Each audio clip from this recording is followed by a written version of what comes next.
ନମସ୍କାର, ଜୟ ଜଗନ୍ନାଥ। ଚାଲନ୍ତୁ ଜାଣିବା ଜାନୁଆରୀ MCM ସିଲାବସ୍ରେ କ'ଣ ରହିଛି। ପ୍ରଥମ ଶ୍ରେଣୀ ଭାଷା ଦେଖନ୍ତୁ। ପାଠ୍ୟପୁସ୍ତକ ହେଉଛି 21, 22, 23, 24 ପାଠ ଅଛି। 21ରେ ପଳା ପଳା ପୃଥିବୀ ଫାଟିଗଲା, ୱିକେଟ୍ ଉଡ଼ିଗଲା, କାଞ୍ଚନର ପଞ୍ଚକଥା ଏଡ଼େ ବଡ଼ ବଡ଼। ଏହିସବୁ ଗଦ୍ୟ ଗପଗୁଡ଼ିକ ଆପଣ ଆଦର୍ଶ ପଠନ କରିବେ। ଆପଣଙ୍କର ପ୍ରତ୍ୟାଶିତ ଫଳାଫଳ ଏବଂ ପିଲାମାନେ ଆଲୋଚନା କରିବେ। ସେହିଭଳି ଶିକ୍ଷଣ କାର୍ଯ୍ୟରେ ନେଇ ଆପଣମାନେ ପିଲାମାନଙ୍କୁ ଗପକୁ ନିଜ ଭାଷାରେ କହିବାକୁ କହିବେ। ସେହିଭଳି ନିର୍ଦ୍ଦିଷ୍ଟମୂଳକ ଉତ୍ତରମୂଳକ ପ୍ରଶ୍ନ ପଚାରିବେ, ଯାହାର ଉତ୍ତର ଦେବେ।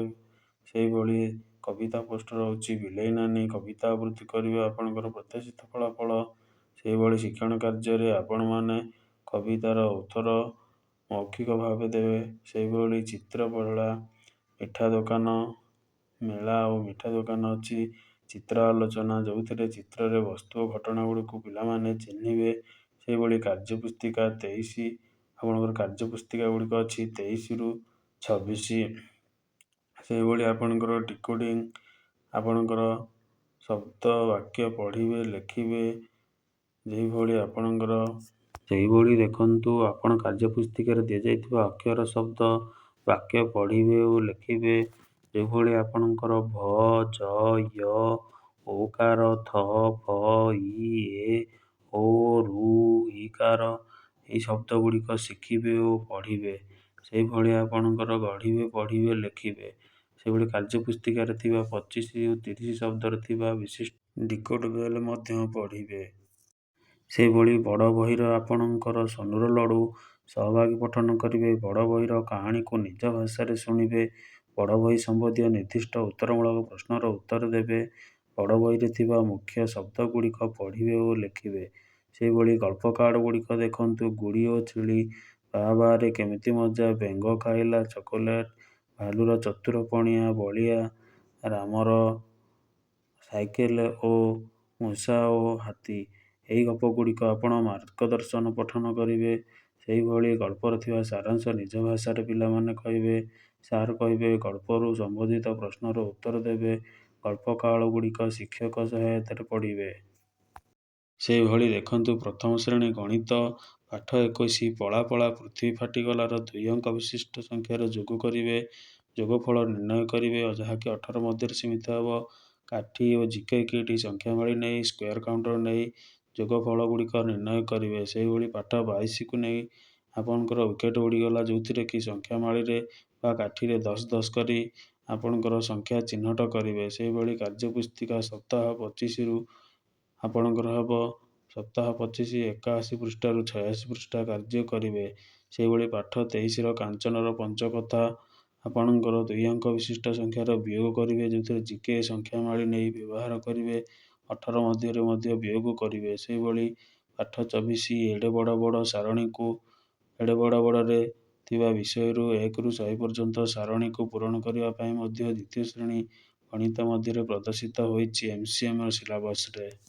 ସେହିଭଳି ଦ୍ୱିତୀୟ ଶ୍ରେଣୀର ଭାଷା ଦେଖନ୍ତୁ। ମା ପରି କିଏ ସେ ହେବ, ଯେଉଁଥିରେ ଶିକ୍ଷକ ଆଦର୍ଶ ପଠନ କରିବେ, ପିଲାମାନେ ମାର୍ଗଦର୍ଶୀ ଓ ସ୍ୱାଧୀନ ପଠନ କରିବେ।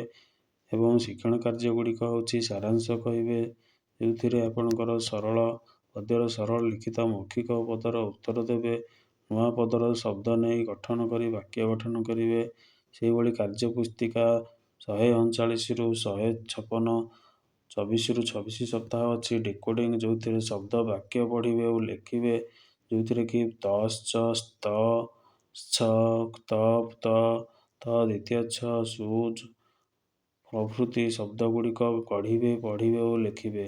ଏବଂ ଫ୍ଲୁଏନ୍ସି ଟେଷ୍ଟ ମଧ୍ୟରେ ଆପଣଙ୍କର ଦିବସ 1 ଓ 3ରେ ଦିଆଯାଇଥିବା ଫ୍ଲୁଏନ୍ସି ଟେଷ୍ଟକୁ ପ୍ରତି ମିନିଟରେ 30ରୁ 40 ଶବ୍ଦ ପଢ଼ି ପାରୁଥିବେ। ଏହି ହେଉଛି ଆପଣଙ୍କର ଭାଷାର ଡିକୋଡ଼ିଂ ଏବଂ କାର୍ଯ୍ୟପୁସ୍ତିକା। ସେହିଭଳି ଦ୍ୱିତୀୟ ଶ୍ରେଣୀ ଗଣିତ ଦେଖନ୍ତୁ। ପାଠ 14 କିଏ ଭାରୀ କିଏ ହାଲୁକା ଜାଣିବା, ଯେଉଁଥିରେ ଆପଣଙ୍କର ପ୍ରତ୍ୟାଶିତ ଫଳାଫଳ, ଓଜନ ମାପ, ସରଳ ନିକିତିର ବ୍ୟବହାର।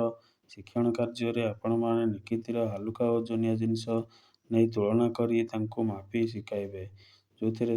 ସେହିଭଳି ଆପଣଙ୍କର କାର୍ଯ୍ୟପୁସ୍ତିକା 25 26 ସପ୍ତାହ ଅଛି, ଯେଉଁଥିରେ ବର୍ଗୀକରଣ ଅଛି ଏବଂ ଖାଲି ଘର ପୂରଣ କରିବା ଅଛି। ଆପଣମାନେ 153ରୁ 164 ର କାର୍ଯ୍ୟ କରିବେ। ସେହିଭଳି ପାଠ 15 ଦେଖନ୍ତୁ ପାତ୍ର ନେଇ ପାଣି ମାପିବା, ଯେଉଁଥିରେ ଜିକେ କିଟ୍ ତରାଜୁ ନେବା ଏବଂ ମାଟି ପାତ୍ର ପାଣି ପାତ୍ର ନେବା। ଦେଖନ୍ତୁ ଜିକେ କିଟ୍ର ଯେଉଁ କାଚ ବାକ୍ସ ଗୋଟିଏ ଅଛି ସେଥିରେ ml ଲେଖା ହେଇଛି, ସେଥିରେ ମଧ୍ୟ ଆମେ ନେଇ ପାଣି ମାପି ପାରିବା, ଯାହାକି ଅଣମାନକ ଏକକ ବ୍ୟବହାର କରି ଆକଳନରୁ ଓଜନ ମାପ ମଧ୍ୟ କରିପାରିବେ। ସେହିଭଳି ଦେଖନ୍ତୁ ତୃତୀୟ ଶ୍ରେଣୀର ଭାଷା ଆପଣଙ୍କର ଜାନୁଆରୀ ପାଇଁ ବଣ ଅଦାଲତ ଅଛି, ଗଦ୍ୟ ପଦ୍ୟ ଅଛି ବଣ ଓ ବଣି, ଯେଉଁଥିରେ ଆପଣଙ୍କର LAO ବା ପ୍ରତ୍ୟାଶିତ ଫଳାଫଳରେ ଶିକ୍ଷକ ଆଦର୍ଶ ପଠନ କରିବେ, ପିଲାମାନେ ମାର୍ଗଦର୍ଶୀ ସ୍ୱାଧୀନ ପଠନ କରିବେ ଏବଂ ଯେଉଁ ଆକ୍ଟିଭିଟି ଗୁଡ଼ିକ କରିବେ ହେଉଛି ଗଦ୍ୟ ପଦ୍ୟ ପଢ଼ିବେ ନିଜେ, ପଦ୍ୟ ଓ ପଦ୍ୟଟି ସାରାଂଶ ନିଜ ଭାଷାରେ କହିବେ ଶିକ୍ଷକ ନିଜେ, ଗଦ୍ୟ ପଦ୍ୟ ସମ୍ପର୍କିତ ସରଳ ପ୍ରଶ୍ନର ଉତ୍ତର ଦେବେ ଏବଂ ପିଲାମାନଙ୍କୁ କହିବେ ଓ ଲେଖିବେ। ତାପରେ ଭାବଭଙ୍ଗୀ ସହ ପଦ୍ୟର ଆବୃତ୍ତି କରିବେ, ଯେଉଁଟା ଆପଣଙ୍କର ବଣବଣି ଅଛି। ସେହିଭଳି ଆପଣଙ୍କର କାର୍ଯ୍ୟପୁସ୍ତିକା 139ରୁ 156, ସପ୍ତାହ 24ରୁ 26 ଡିକୋଡ଼ିଂ ଅଛି, ଯେଉଁଥିରେ କାର୍ଯ୍ୟପୁସ୍ତିକାରେ ଦିଆଯାଇଥିବା ଶବ୍ଦ ବାକ୍ୟ ଗଠନ କରିବେ, ଲେଖିବେ। ପାଠ ଗୁଡ଼ିକ ପଢ଼ି ମୌଖିକ ଓ ଲିଖିତ ଭାବେ ପ୍ରଶ୍ନ ଉତ୍ତର ଦେବେ। ସେହିଭଳି ଦେଖନ୍ତୁ ଫ୍ଲୁଏନ୍ସି ଟେଷ୍ଟ ଅଛି 1, 3, 5ରେ ଦିଆଯାଇଥିବା ଫ୍ଲୁଏନ୍ସି ଟେଷ୍ଟ ଧାରାବାହିକ ପଠନ, ପିଲା 1 ମିନିଟରେ 60ରୁ 65ଟି ଶବ୍ଦ ପଢ଼ି ପାରୁଥିବ, ଚିହ୍ନି ପାରୁଥିବେ, ତାକୁ ଟେଷ୍ଟ କରିବେ। ସେହିଭଳି ଗପ କାର୍ଡ଼ ଗୁଡ଼ିକ ଦେଖନ୍ତୁ ବବୁଲୁ ହାତୀ, ହଜିଲା ବଲ ମିଳିଗଲା, କାଉର ବସା। ଏହି ଗପ ଗୁଡ଼ିକ ମାର୍ଗଦର୍ଶୀ ପଠନ କରିବେ ଓ ସ୍ୱାଧୀନ ପଠନ କରିବେ। ଗଳ୍ପ କାର୍ଡ଼ରେ ଥିବା ଗଳ୍ପ ଗୁଡ଼ିକ ପଢ଼ିବେ, ଗଳ୍ପର ସାରାଂଶ ନିଜ ଭାଷାରେ କହିବ ଏବଂ ନିଜର ଅନୁଭୂତି ଆଧାରରେ ଗପକୁ ଆଗେଇ ନେଇ ପଢ଼ିବାକୁ ବଢ଼େଇବାକୁ ଚେଷ୍ଟା କରିବେ। ସେହିଭଳି ତୃତୀୟ ଶ୍ରେଣୀ ଗଣିତ ଦେଖନ୍ତୁ MCM ଜାନୁଆରୀରେ କ'ଣ ଅଛି, ପାଠ୍ୟପୁସ୍ତକ 15 ଅଛି ଏବଂ 16 ଅଛି।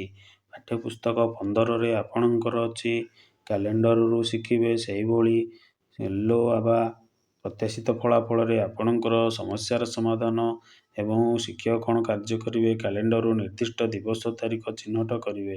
କାର୍ଯ୍ୟପୁସ୍ତିକା 25 ମଧ୍ୟ ଅଛି, ଯେଉଁଥିରେ ସମସ୍ୟାର ସମାଧାନ 149 ପୃଷ୍ଠାରୁ ଆରମ୍ଭ କରି 154 ପୃଷ୍ଠାର କାର୍ଯ୍ୟ କରିବେ। ସେହିଭଳି ଚଳିତ କ୍ୟାଲେଣ୍ଡରକୁ ମଧ୍ୟ ନେବେ, ସେଥିରୁ କ୍ୟାଲେଣ୍ଡରରୁ କିଛି ଶିଖିବେ, କ୍ୟାଲେଣ୍ଡରରୁ ନିର୍ଦ୍ଦିଷ୍ଟ ଦିବସ ତାରିଖ ଚିହ୍ନଟ କରିବେ, କ୍ୟାଲେଣ୍ଡରର ନିର୍ଦ୍ଦିଷ୍ଟ ଦିବସ ତାରିଖ ଗୁଡ଼ିକ ଚିହ୍ନଟ କରିବେ। ପାଠ୍ୟପୁସ୍ତକ ସେହିଭଳି 16 ଦେଖନ୍ତୁ ଟଙ୍କା ପଇସା ଅଛି, ଯେଉଁଥିରେ ଚିତ୍ର ନେବେ, ସମସ୍ୟାର ସମାଧାନ କରିବେ, ଟଙ୍କା ଓ ପଇସା ସମ୍ବନ୍ଧୀୟ ଯେଉଁ ଯୋଗ ବିୟୋଗ କରିବେ।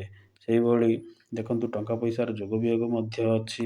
ସେହିଭଳି କାର୍ଯ୍ୟପୁସ୍ତିକା ପୁଣି 26 ଅଛି, ଯେଉଁଥିରେ 155ରୁ 60 ପୃଷ୍ଠା ଯାଏଁ କାର୍ଯ୍ୟ କରିବେ, ଯେଉଁଥିରେ ଆପଣ ଦେଖନ୍ତୁ ଗଣିତ କଳିକାରେ ଜିକେ କିଟ୍ର ଖେଳଣା ନୋଟ୍, ଟଙ୍କା ମୁଦ୍ରା ଏଗୁଡ଼ିକ ନେବେ, ଯେଉଁଥିରେ ଟଙ୍କା ପଇସା ହିସାବ ସହ ସାମଗ୍ରୀଗୁଡ଼ିର ବ୍ୟବହାର ମଧ୍ୟ ସମାଧାନ କରିବେ, ସାମଗ୍ରୀ ନେଇ ବ୍ୟବହାର କରି ସମସ୍ୟାର ସମାଧାନ କରିବେ। ଏହିଭଳି ଭାବରେ ଗଣିତର ମଧ୍ୟ ସିଲାବସ୍ ରହିଛି ତୃତୀୟ ଶ୍ରେଣୀର। ଏହିଭଳି ଗୁରୁତ୍ୱପୂର୍ଣ୍ଣ ଏଜୁକେସନ୍ ଖବର ପାଇଁ ଆମ ଚ୍ୟାନେଲକୁ ଲାଇକ୍, କମେଣ୍ଟ ଓ ସବସ୍କ୍ରାଇବ୍ କରନ୍ତୁ।